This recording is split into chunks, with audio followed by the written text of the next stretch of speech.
Hai, halo Sobat Investor. Kembali di channel catatan investasi.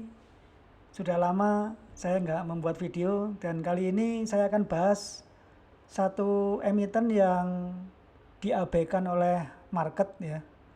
Biasanya kalau kita bicara value investing, itu adalah kita mencari saham-saham yang diabaikan oleh market, bukan saham blue chip ya. Kadang-kadang blue chip juga belum tentu secara fundamental atau valuasinya itu menarik. Tetapi justru saham-saham second liner itu bisa memberikan keuntungan yang maksimal bila kita tahu caranya. Nah, di video ini akan ada dua seri ya. Dan emiten yang akan saya bahas ini yaitu Cleo ya. Tentu Anda tahu apa itu Cleo dan kita akan bahas secara fundamentalnya maupun secara prospek. Dan tentu saja nanti akan kita bandingkan dengan emiten lain yang satu sektor supaya kita mendapat saham yang unggul. Cara saya untuk memilih saham adalah tidak asal pilih satu emiten saja, tetapi saya akan bandingkan, saya akan compare dengan emiten lain yang satu sektor yang bisnisnya sama, line bisnisnya sama, sehingga kita benar-benar bisa mendapatkan saham unggulan. Nah, kalau Anda bisa mendapatkan saham unggulan, itu returnnya akan sangat menarik karena berarti kita benar-benar sudah memfilter saham itu adalah saham yang bagus. Nanti di video ini saya juga akan ajari caranya bagaimana mendapatkan angka itu. Jadi tidak seperti video sebelumnya yang mungkin bagi Anda yang sudah expert ya tentunya apa yang saya sampaikan di video sebelumnya itu Anda pasti mengetahuinya. Tapi bagi newbie tentu saja akan membingungkan. Nah, di video kali ini saya akan memberikan Anda caranya supaya nanti Anda bisa dapat insight dari channel ini. Baik, tidak perpanjang waktu lagi, saya akan memulai.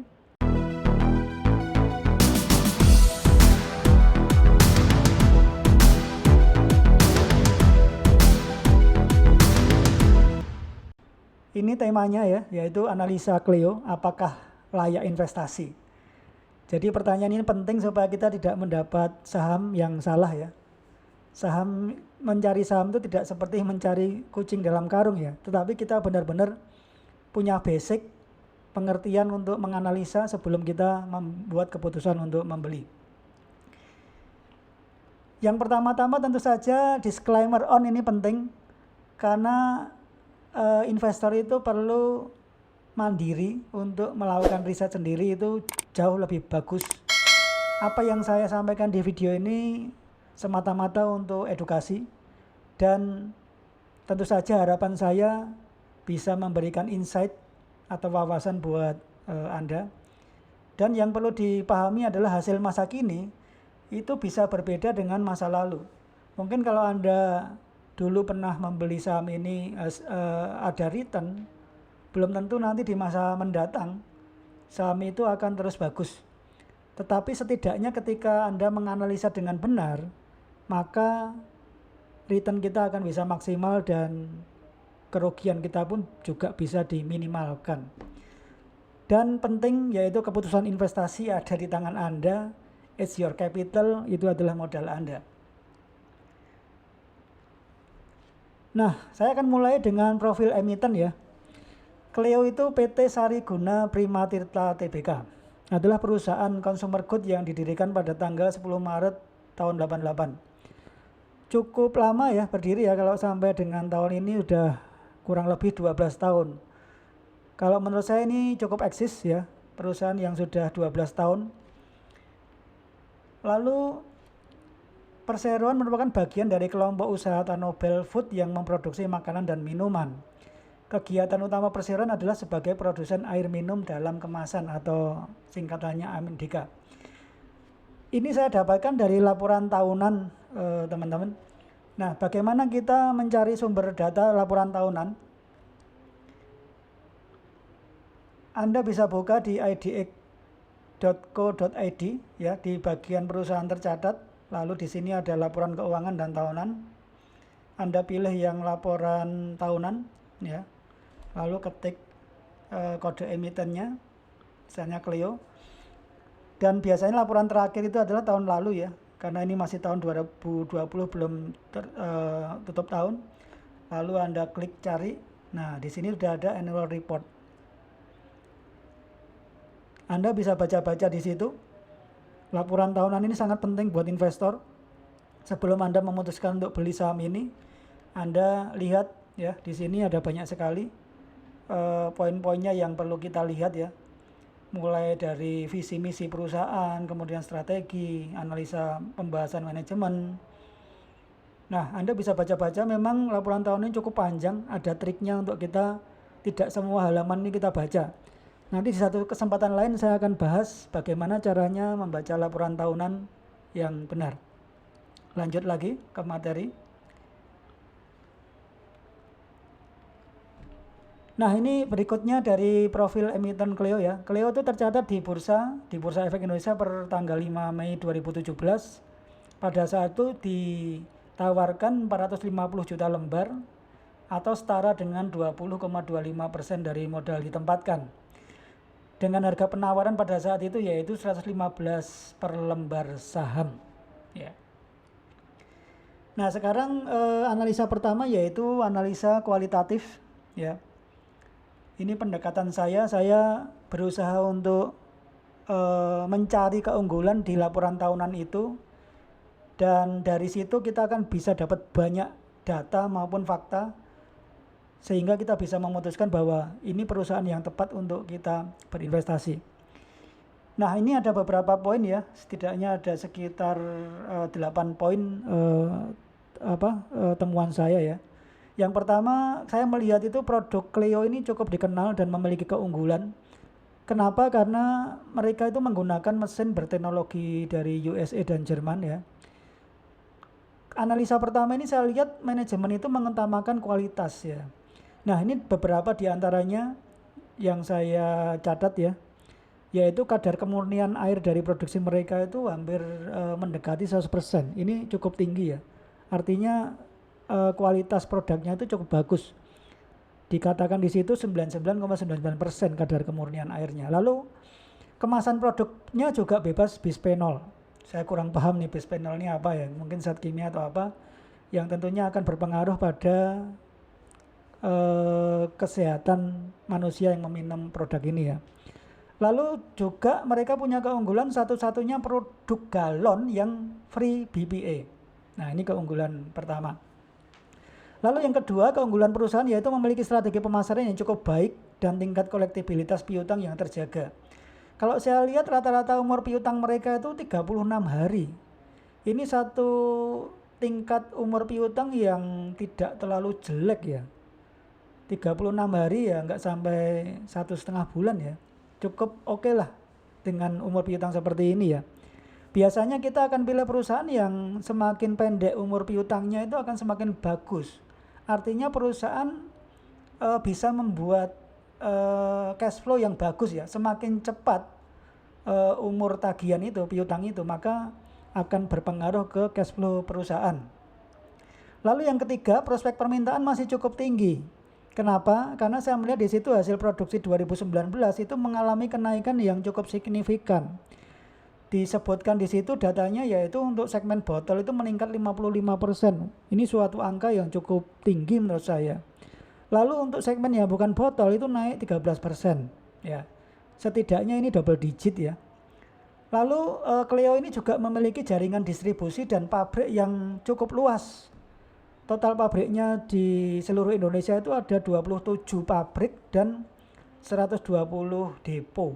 Depo itu semacam agen ya, agen penjualan dari gudang, dari pabrik didistribusikan ke depo-depo itu, lalu dari depo nanti ke konsumen. Dalam hal ini konsumennya yaitu toko-toko retail atau toko-toko penjual dari produk Clio ini. Lalu total sumber daya manusia atau karyawan dari Clio itu per data tahun 2019 itu 928 orang ya. Lalu mereka juga memiliki sertifikat ISO dan penghargaan Top Brand Award ya. Wah, ini penghargaan yang cukup ketat, biasanya tidak semua perusahaan bisa mendapatkan penghargaan itu. Lalu prospek industri AMDK atau air minum dalam kemasan itu masih cukup besar. market share-nya itu ada 85%. Jadi pangsa pasarnya masih cukup luas untuk digarap ya. Artinya produk ini itu masih sangat dibutuhkan ke depannya. Sekarang pun juga kita butuh air minum ya. Nah, dengan adanya Omnibus Law dan infrastruktur tentu akan mendukung operasional perusahaan perseroan ya.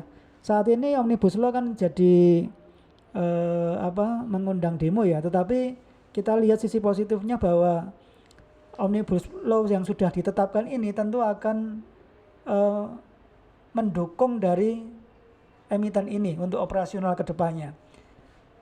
Karena kalau dengan adanya Omnibus Law ini saya melihat bahwa perusahaan-perusahaan akan semakin mudah untuk dibuka, investor-investor asing akan semakin mudah untuk membuka usaha di Indonesia dan itu menciptakan lapangan kerja. Kalau lapangan kerja tercipta, kemudian di akhir tahun ini juga ada pilkada, pemilihan kepala daerah, itu tentunya kalau di rapat-rapat dibutuhkan air minum dalam kemasan. Tentu semakin banyak orang yang melakukan meeting, melakukan perhelatan satu kegiatan, itu tentu akan membutuhkan AMDK yang cukup besar. Berikutnya, nah sekarang kita mulai dari analisa fundamental ya. Hal pertama yang saya lihat adalah revenue atau penjualannya ya, atau net sales istilah lainnya. Nah ini saya dapatkan juga di ID. Saya kasih tahu caranya bagaimana mendapatkan revenue ya.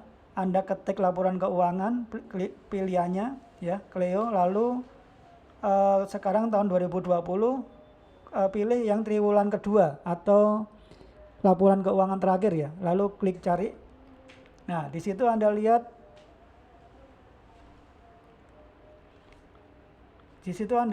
ya, di baris paling atas pilih financial statement ya, lalu naik turunkan. Nah saya besarkan ya. Nah revenue itu adalah ini ya, laporan laba rugi bagian yang paling atas ini, penjualan dan pendapatan usaha. Ini perbandingan antara kuartal kedua 2020 dibandingkan kuartal kedua 2019. Nah, begitu cara mendapatkannya. Nanti angka-angka yang lain juga ada di situ semua, lengkap ya. Lanjut. Nah, kalau kita lihat di sini revenue-nya dari Clio itu dari tahun ke tahun naik ya. Ini dalam jutaan ya. Lalu kuartal keduanya ini salah ketik, kuartal kedua disetahunkan ya. Saya dapatkan angka 1086 atau 1,08 triliun. Nah, saya biasanya melihat pertumbuhannya. Kalau kita lihat di sini pertumbuhannya cukup tinggi ya, double digit ya, 15,35%. Agak susah kita mencari pertumbuhan yang setinggi ini ya. Jarang sekali, biasanya antara 5-10%. Tapi kalau Clio ini saya lihat cukup bagus ya pertumbuhannya. Lalu yang berikutnya yaitu gross profit atau laba kotor. Laba kotor Anda bisa lihat di bagian ini, di bawah beban pokok penjualan dan pendapatan. Ya ini, laba bruto atau laba kotor. Ya, laba kotor ini juga saya lihat pertumbuhannya cukup fantastis ya.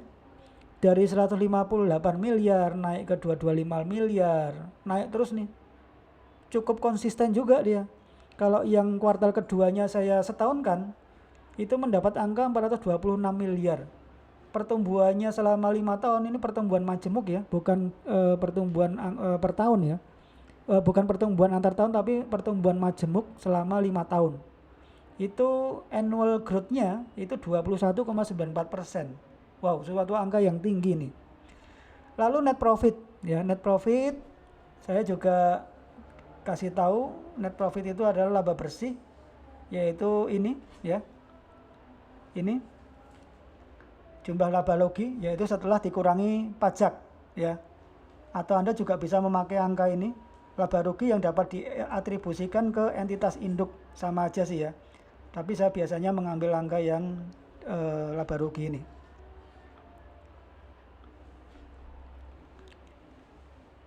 Kalau saya lihat cek net profitnya ini juga pertumbuhannya cukup tinggi ya, 27,03%.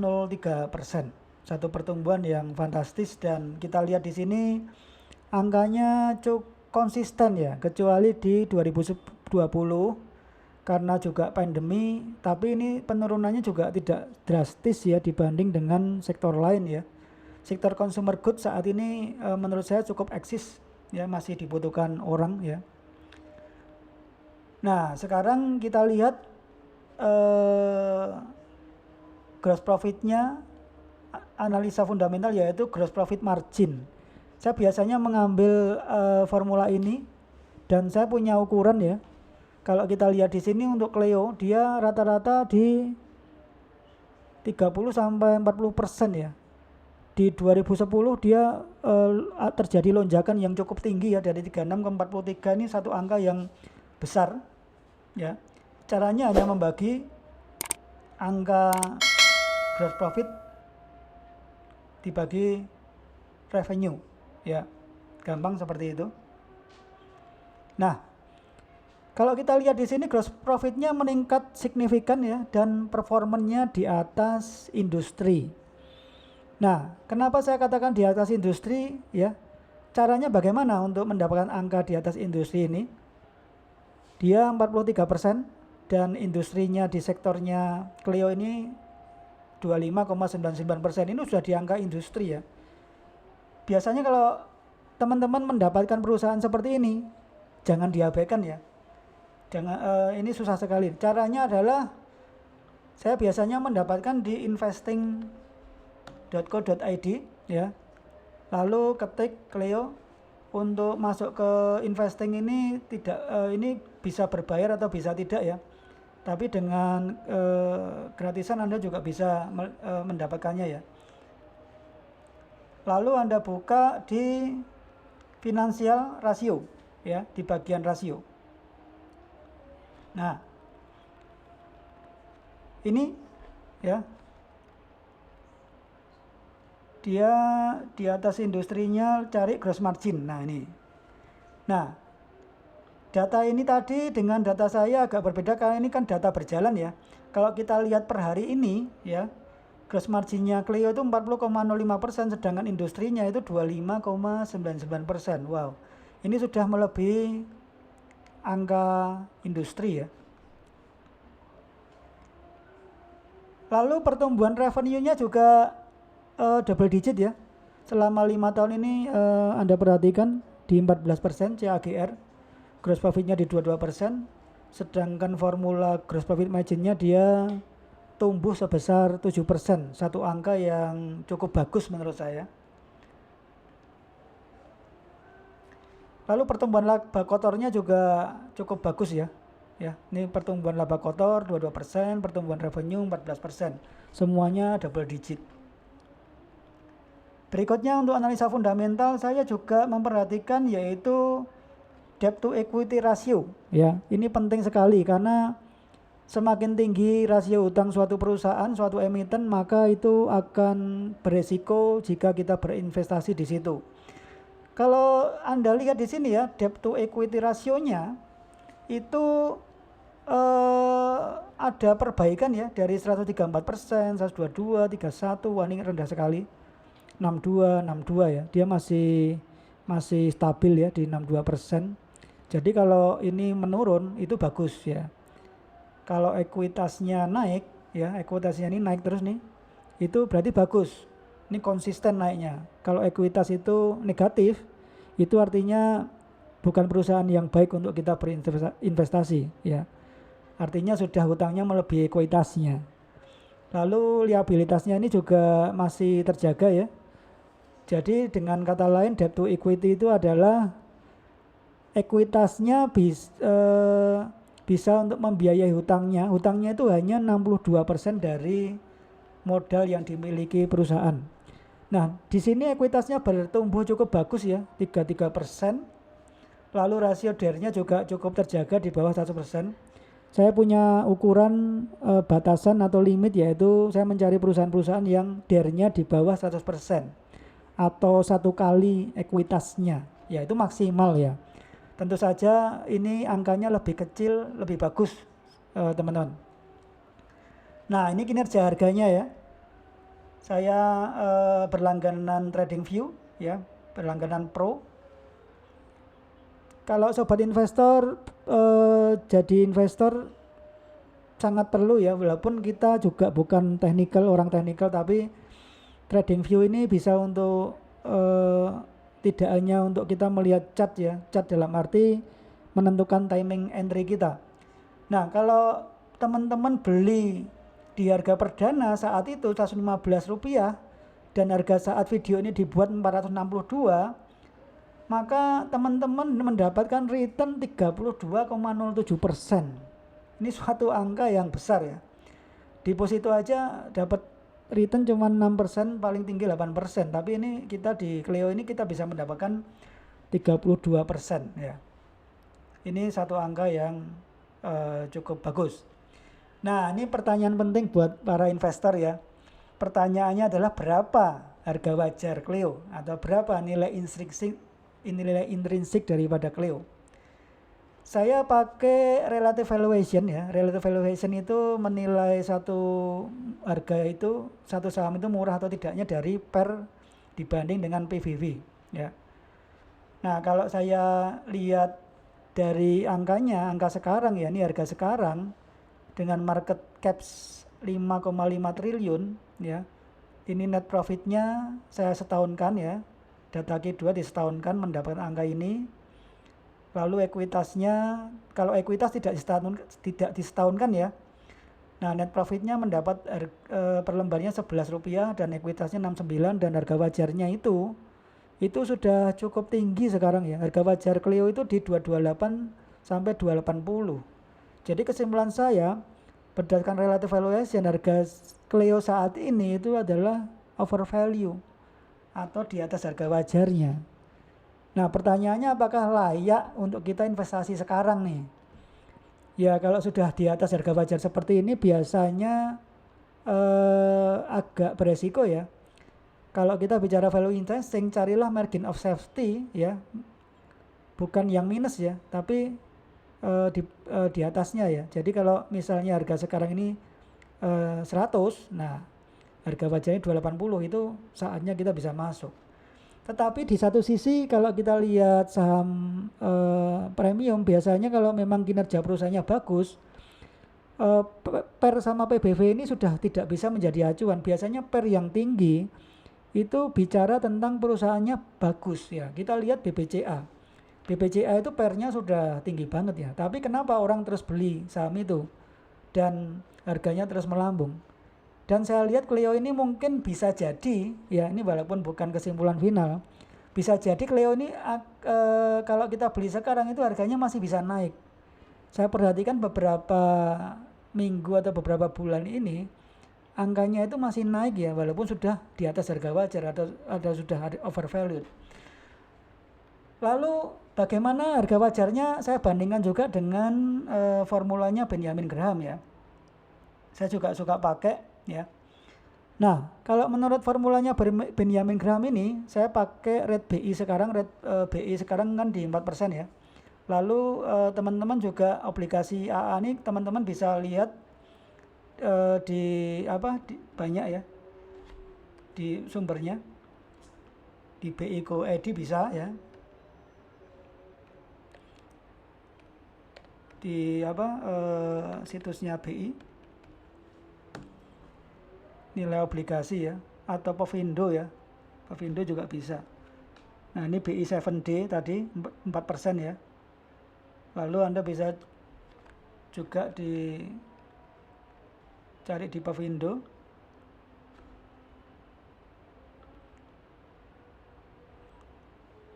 Obligasi untuk kategori AAA ya.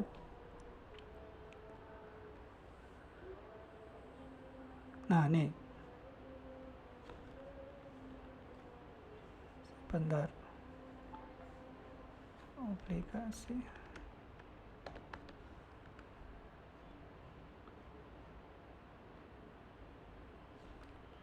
Anda bisa dapatkan di obligasi negara ya. biasanya angkanya bunganya sekitar 7 atau 8% ya.